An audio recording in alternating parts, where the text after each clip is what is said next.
తగినటువంటి దోషాన్ని ఉంటే దానికి శాంతించు అని భూమే సుఖం దధాతి ఇది శంకు. శం కరోతి, కు అంటే భూమి, భూమికి సుఖాన్ని ఇచ్చేటువంటిది కాబట్టి మనం శంకువు పెడుతున్నాం. రెండో అర్థం ఏమిటి? లింగరూపో మహాదేవ. ఆయన ఎలా ఉంటాడు? లింగ రూపంలో ఉంటాడు.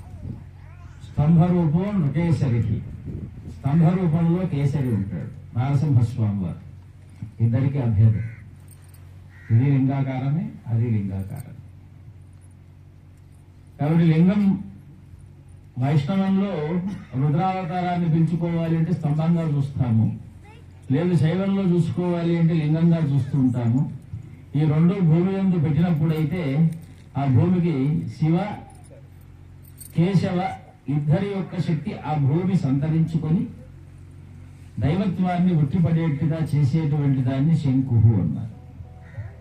కాబట్టి ఆ శంకువులో మనకు బిందు, అష్టకోణం, చతుష్కోణం, పీఠం, ఈ మూడు విధాలుగా ఇందాక పండితులు చెప్తూ చంద్ర సూర్యాగ్ని సర్వాభాం శ్రీ మహాలక్ష్మీర్ముపాస్మహి.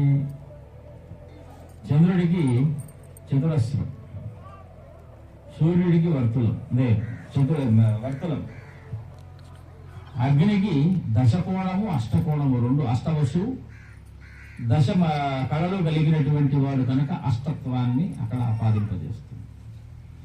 ఒక శంకువు పెడుతున్నాము అందులో మనకు పూర్వం సనాతన ధర్మంలో చెప్పబడి ప్రతి దానికి ఒక శక్తి నిర్ణయింపబడి ఉన్నది. ఆ శక్తిని ఈవేళ మనం భూమి యందు స్థాపన చేసి స్వామివారు శీఘ్రంగా ఇక్కడ మందిర రూపంలో భూదేవి, దైవ రూపంలో శ్రీనివాసుడు మనకు అందుబాటులోకి రావాలి, భక్తులను అనుగ్రహించారు. అందుకే ఈ క్షేత్రానికి వచ్చేటప్పటికీ వారు ఏదైనా ఒక మంచి పేరు నామాన్ని సూచించమన్నారు. ఆపదల నుంచి తొలగించేటువంటి వాడు, కలిలో సకల జనులన్నీ ఉద్ధరించేటువంటి వాడు కనుక ఆపదోద్ధారక శ్రీ వెంకటేశ్వర. సంపదలు అక్కర్లేదు, ఎందుకంటే మన రాతలో రాయని సంపద మనకు రాదు, మన గీతల్లో లేనటువంటి కర్మ మనం అనుభవించాం. రెండవది, మనస్సు ఎప్పుడు మనలో లేనిదే కావాలంటే దానికి మించిన ఆపద ప్రపంచంలో లేదు. ఆపదల వైపు నడిపేటువంటి ఏదైనా ఒక పదార్థాన్ని పరమాత్మ సృష్టించాడు అంటే అది మనస్సే. పద అంటుందట ఆపదకు. మనం ఏం చేస్తుంటాం? విచారణ లేకుండా వెళ్ళిపోతుంటాం. అక్కడ ఏమున్నది ఏమి, పైగా ఆ ఆపదల నుంచి తప్పించేటువంటి ఏదైనా ఒక పదాన్ని చెప్పితే ఆ పదాన్ని విస్మరించి ఏ పదమైతే మనకు ఉపయుక్తంగా ఉండదో ఆ పదమునందు ఇచ్చగలిగినటువంటి ఒక మహాపదము మనోపదం. అందుకే పథ పద, పదము అంటే నడిపేది, పథము అంటే పడేసేది. ఆపదామపహర్తారం ధాతారం సర్వసంపదాం. కాబట్టి ఆపదలు లేని సంపద ఏదైతే ఉందో ఆ సంపద ఈరోజు భారతదేశానికి చాలా అవసరం. ఆపదలు లేని సంపద అంటే ఆశ లేని మనస్సే ఆపద లేని సంపద. మనం ఎంత ప్రయత్నం చేసినా ఏ కాలంలో ఏది మనకు రావాలో అదే వస్తుంది, దానికి మించి దానికి ముందు తర్వాత రానే వస్తుంది, రానే రాదు. ఈ మాటలు చెప్పలేదు. కానీ ఆ సమయం లోపల మనస్సు వేగపడి ఆత్రపడి మనల్ని పడేసి రకరకాలైనటువంటి ఆలోచనలతో కార్యసిద్ధి లేనటువంటి ప్రయత్నాల యందు మనల్ని నిష్ఠగా నడిపించేటువంటి మనస్సుకు ఏదైనా ఒక బరువు పెట్టి సన్మార్గంలో నడపగలిగిన పదం ఉన్నది అంటే అది భగవన్ నామపదం ఒక్కటే. అందుకే మనకు ఒక శ్లోకంలో వ్యాస పరమాత్మ అంటారు, నామస్మరణాత్ అన్యోపాయం నహి పశ్యామో భవతరణే రామ హరే శ్రీకృష్ణ హరే తవ నామ వదామ సదా హరే. ఎప్పుడూ పరమాత్మ నామాన్ని మనం నోరు జపిస్తూ ఉండాలి. ఏ పని చేసినా, ఏ కార్యంలో ఉన్నా అది జపించినటువంటి నోరు, పరమాత్మ రూపాన్ని తలచినటువంటి మనస్సు, ఈ రెండు కూడాను దేహానికి అరిష్టప్రదం. పరమాత్మ చెప్పినటువంటి మాట. అందుకే చూడండి, ధ్యేయం గేయం గీతా నామ సహస్రం ధ్యేయం శ్రీపతి రూపమజస్రం నేయం సజ్జన సంగే చిత్తం ధ్యేయం దీన జనాయ చ విత్తం భజ గోవిందం గోవిందం భజం బృహతి. ఈ 4 చేయకపోతే మన జీవితం ఏమవుతుంది అంటే మనస్సు మూఢత్వాన్ని పొందుతుంది. స్వామివారు కొంతమంది అంటున్నారు మూఢమతి అని అందరినీ అన్నారండి, అన్ని పైగా చెప్పినవన్నీ వదిలేశారు. ఈ మధ్యన అడిగారు స్వామివారు ఆ మూఢమతి అని పెట్టకుండా ఉంటే బాగుండేది అని మమ్మల్ని ఎవరో ఒక ప్రశ్న వేశారు. అది మూఢమతి అని ఎవరిని అనలేదయ్యా, చెప్పని వాడిని అంటున్నారు. మనసుకు మూఢత్వం వస్తే నువ్వు చెప్పలేవు అంటున్నారు. మూఢం రాకముందే గోవిందుని కలవమంటున్నారు. కాబట్టి ఎప్పుడు కూడా మనస్సు పరమాత్మను మర్చిపోకుండా ఉండాలి అంటే ఏం చేయాలి? నోరు పరమాత్మను ఎప్పుడు గుర్తు చేస్తూ ఉండాలి. అందుకే మనకి ఏదైనా గుర్తు చేసే సాధనం ఉంది అంటే ప్రపంచంలో అది ముఖం మాత్రమే. అందుకే గురువుల దగ్గర ఎందుకు వెళ్తుంటాము? ఏదో మనకు హత్యలు జరిగిపోతాయనో లేకపోతే మనకు జ్ఞానం వచ్చేస్తుందనో కాదు, మమ్మల్ని గుర్తు చేస్తూ ఉంటాడు. కాబట్టి గుర్తు పెట్టుకోమని చెప్పేటువంటి వాక్కు గురువాక్కు. అంటే గురు శబ్దానికి అర్థం ఏమిటి? అంధకార నిరోధస్తు గురురిత్యభిధీయతి అన్నారు.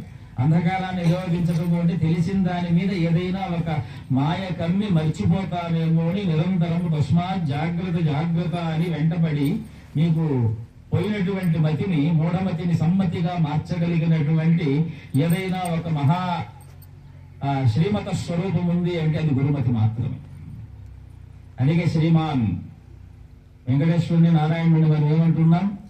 శ్రీమాన్ అని వ్యాకరణంలో మనం తీస్తే శ్రీమత్, మహత్, మహాన్, శ్రీమత్, శ్రీమాన్. శ్రీమత్ అంటే నిరంతరము కూడా మర్చిపోనటువంటి మతి, సర్వజ్ఞము కలిగినటువంటి మతి, సర్వము తానే నడిపించేటువంటి మతి ఏదైతే ఉన్నదో దానికి శ్రీ అంటే ఎండ్లెస్. శ్రీ అంటే ఎక్కడ నిర్విరామము లేనటువంటి తత్వమునకు శ్రీ అని మనం పేరు పెడుతున్నాం. విరామరహితమైనటువంటి అనంతుడు శ్రీ. శ్రీమాన్ నారాయణ, శ్రీమాన్ నారాయణో దేవో వాసుదేవోభిరక్షతు అంటే అయ్యా నీకు శ్రీమాన్ నారాయణ, నీకు అంతు లేదయ్యా, నువ్వు ఎప్పుడు కూడా మమ్మల్ని రక్షిస్తూ ఉండాలి అనడానికి అక్కడక్కడక్కడక్కడ మనం దేవాలయాలు నిర్మాణం చేసుకుంటూ మర్చిపోకుండా ఉండటానికి భగవన్నామస్మరణ చేస్తూ మధ్యలో మూఢత్వము రాకుండా ఉండటానికి ఆ పరమాత్మను నిరంతరం స్మరిస్తూ మనకు కలిగినటువంటి దాంతో పరమాత్మను సేవిస్తూ పత్రం పుష్పం ఫలం తోయం యోనే భక్త్యా ప్రయచ్చతి అన్నారు. కనుక మనం ఇక్కడ యథాశక్తి ధన ప్రాణ మాన వాక్ ఏది లేదు స్వామి, నేను ఇక్కడ దేవాలయం కట్టడానికి నేను ఏమీ కనీసం అణువంతా కూడా సహాయం చేయలేకపోతున్నాను అంటే చేసే వాళ్ళకు బలం ఇచ్చేటువంటిది ఏదైనా ఉన్నది అంటే అది నీ వాక్. నేను ఈరోజు ఒక 10,000 గోవింద నామాన్ని చేసి ఈ శక్తిని ఇదిగో మన ఏం సంస్థలో అంటే శ్రీ విద్య శక్తిపీఠానికి నేను దారపోస్తున్నా. వారికి అఖండంగా ఈ వాక్కు ధనంగా మారాలి. ఆ ధనము దేవాలయ నిర్మాణానికి ఉపయోగపడాలి. ఆ దేవాలయం భక్తుల్ని ఉద్ధరించాలి, ఆపదల నుంచి గట్టెక్కించాలి. కలియుగ ప్రత్యక్ష వెంకటేశ్వరుడైనటువంటి ఆయన, ఆర్తత్రాణ పరాయుడైనటువంటి ఆయన సకల ఆపదల నుంచి మమ్మల్ని అందరినీ కాపాడాలి. కలియుగంలో మళ్ళీ జన్మ లేకుండా చేయాలి. కాబట్టి మనం ఏం చేస్తున్నాము? డబ్బు కలిగిన వాళ్ళు జపం చేయలేని వాళ్ళు డబ్బులు ఇస్తున్నారు, లేదు మిగిలిన వారు వచ్చి ఇక్కడ సేవ చేస్తున్నారు. అది కూడా కాలేదు అంటే మనసా ఏ వచ్చింది పక్కన వారితో పాటు తిరుగుతూ ఉండేటప్పుడు మనం కూడా ఒక్కరు వాళ్ళతో కలిసి తిరిగామనుకోండి, అది సహాయం. ఇలాగ 4 రకాలుగా మనం దేవాలయ నిర్మాణాన్ని పాలు పంచుకోవచ్చు. ధన, వస్తు రూపేణ, సహాయ రూపేణ.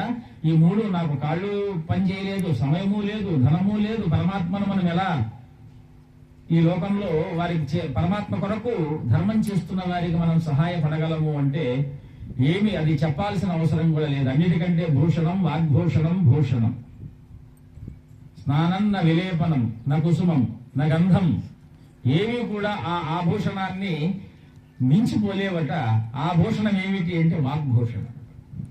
అందుకే పరమాత్మ ప్రపంచంలో వాక్ రూపంలో తను ఎప్పుడూ కూడా వేద రూపంలో, వాగ్ రూపంలో, వాంగ్మయ రూపంలో, నామస్మరణ రూపంలో ప్రతి హృదయంలో నేనుంటాను అని చెప్పడానికి అర్థం మన వాక్కుని 10 మందితో రోజు 24 గంటలు గడిపినా 1 గంట మనం పరమాత్మ కోసం ఆ నామాన్ని ఉచ్చరిస్తే ఈ నామము ఆ నామరూపుడైన పరమాత్మలో చేరితే ఆ నాముడైనటువంటి అనాముడైనటువంటి ఆ పరమాత్మ మనలో క్రియా ఇచ్ఛా జ్ఞానశక్తుల్ని కలగజేస్తాడు. మనం దేన్ని ఇస్తే పరమాత్మ అది ఇస్తాడు, గుర్తుపెట్టుకోండి.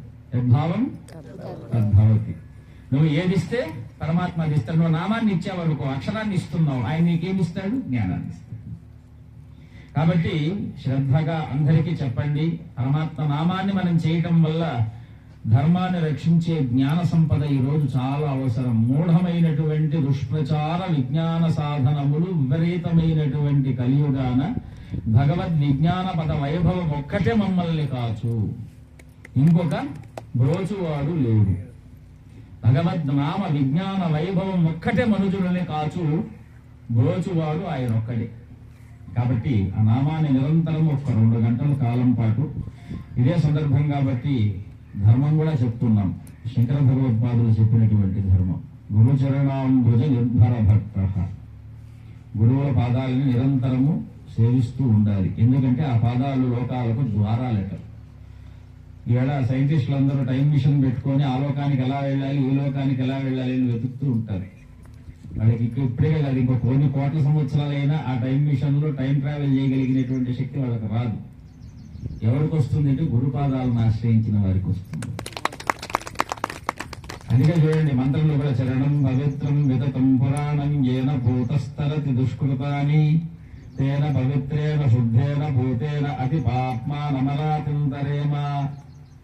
శుద్ధేన భూతేన అతి పాప్మానం అరాతింతరేమ. శత్రువుల్ని పోగొట్టేటువంటిదంటే శత్రుత్వం లేకుండా చేసేది, పాపములని దరిచేరటువంటిది. లోక సద్వారమర్చిమత్త మిత్రం జ్యోతిష్మద్భాజమానం మహస్వతు. లోకస్య ద్వారం సూర్యుడు వెలుగుల్లాగా ప్రకాశించేటువంటిదట. అర్చిమత్ పవిత్రం, పవిత్రంగా చెప్పబడి పవిత్రానాం పవిత్రం మే, అన్నిట్లో కూడా శుద్ధి కలిగినటువంటిది నేను. మంగళానాంచ మంగళం, శోభాయమానమైనటువంటి దాంట్లో శుభకరాన్ని నేను.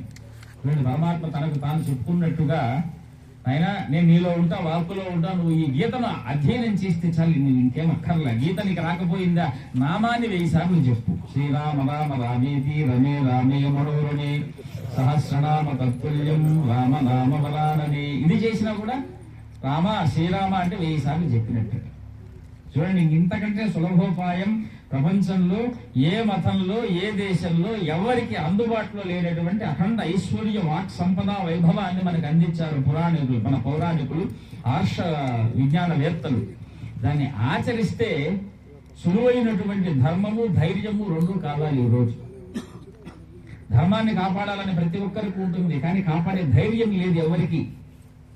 ఎందుకంటే ముందుకు అడుగేస్తే కుటుంబం గుర్తొస్తుంది, ఆదాయం గుర్తొస్తుంది, అపకీర్తి గుర్తొస్తుంది, నొప్పి గుర్తొస్తుంది, మరణం గుర్తొస్తుంది. ఇది పంచత్వం అన్నారు. ఈ 5 నీకు గుర్తొచ్చింది అంటే ఆ క్షణంలో నువ్వు చనిపోయినట్టే.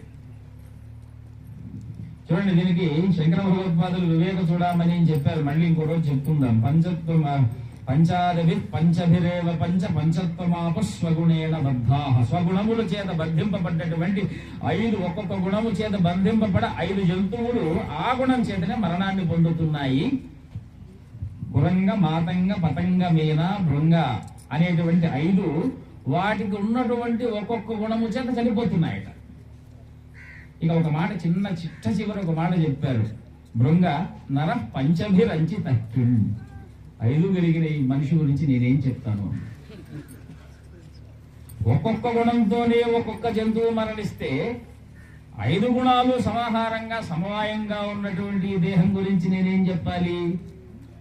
కాబట్టి వివేకంతో లోకాన్ని చూడవయ్యా అని వివేక చూడమని మనకి అందించారు శంకర భగవత్పాదులు.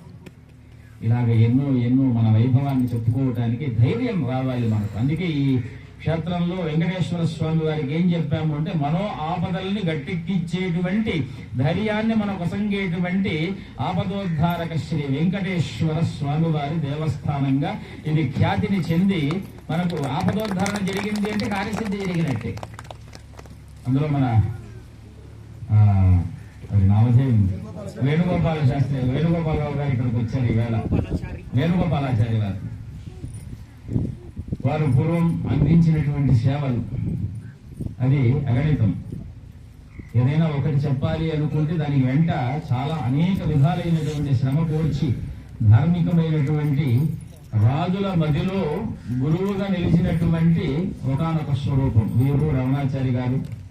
వీరందరూ కూడా మన తెలంగాణ ప్రాంతానికి, అందులో బ్రాహ్మణ్యానికి, అందులో సనాతన ధర్మానికి వారు చేయూతనిస్తూ ఈనాటికి కూడా మనకు నేత్రస్థానంలో నిలబడినటువంటి ఆచార్య ద్వయం రమణ వేణుగోపాలాచార్యుల వారు. వారు రమణీయం, వీరు కమనీయం.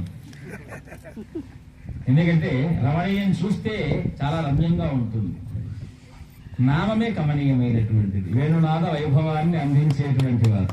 కాబట్టి వారి మళ్ళీ కూడా మనకు మార్గదర్శక స్థానంలో ఉంటూ ధర్మాన్ని కాపాడేటువంటి శక్తి వెంకటేశ్వర స్వామి వారికి పునర్ వైభవాన్ని కలగజేస్తూ మనకందరికీ కూడా ఆ నేత్రంలో ఆనందాన్ని కలగజేస్తూ ఉండాలి అని వారిని ఆశీర్వదిస్తూ శ్రీ విద్యా శక్తిపీఠం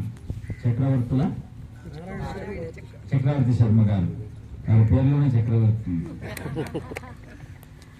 ఎందుకంటే చక్రవర్తి అంటే అధికారి అని మనం అనుకుంటాం, కానీ అధికారి కాదు.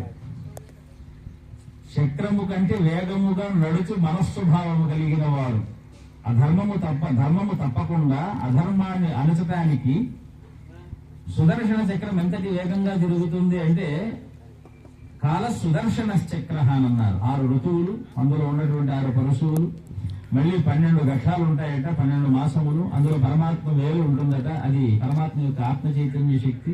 అది ఎలా భ్రమిస్తుంది అంటే మనోవేగ కాంతి వేగాల కంటే కూడా పరమాత్మ యొక్క సంకల్ప వేగంతో నడుస్తుందట. అందుకే వర్తి అంటే తిరగటం, చక్రవర్తి అంటే చక్రం వల్లే వారు భారతదేశం అంతా కూడా తిరుగుతూ సనాతన ధర్మాల్లో వారు ఎప్పుడు అతి వేగంగా నడుస్తూ ఎక్కడెక్కడ ఏమేమి చేయించాలో వాళ్ళందరినీ వారి మనసులో చక్రమై వారు వర్తిస్తూ ఉండటమే చక్రవర్తిత్వం. భూమికి ఆధిపత్యం కలగటం కాదు, మనస్సుకు ఆధిపత్యం కలగటం. ఆ మనోవేగాన్ని నిరోధిస్తూ ధర్మ వేగాన్ని పెంపొందిస్తూ మన చేత సనాతన వైదిక ధార్మిక కార్యక్రమాలను చేయించే చక్రవర్తిత్వం వారికి పరమాత్మ ఇచ్చాడు కనుక వారికి శుభాశిస్తులు అందజేస్తూ పవన్ కుమార్ గారు.